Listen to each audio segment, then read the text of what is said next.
हमारा सवाल मुफ्ती साहब से ये है कि हम ना बिजनेस शुरू करने वाले हैं इलेक्ट्रॉनिक का, और ये जो फर्नीचर है ना सब किस्तों पर, ये जो किस्तों पर देना होता है ये सूद में नहीं आता, ये पूछना था। किस्तों में जो चीज दी जाती है वो तो किस्तों पे देने की वजह से सूद नहीं होता।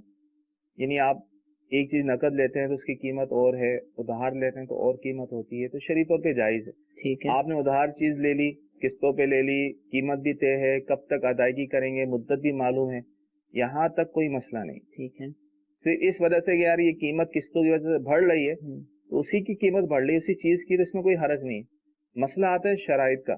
صحیح. किस्तों पे देने वाले जो हैं, अब इनसे भी ऐसे कारोबार शुरू करना चाहते हैं तो इस तरह की कोई शर्त ना रखें कि भाई कोई किस्त अगर लेट कर दी, किसी ने ताखिर कर दी तो पेनल्टी होगी, जुर्माना। ये तकरीबन हर किस्तों वाले ये शर्त रखते हैं, तो शरई तौर पे ये जायज नहीं है, और इस शर्त की वजह से वो खरीदो फरोख्त भी जो होती है वो फासिद नाजायज हो जाती है।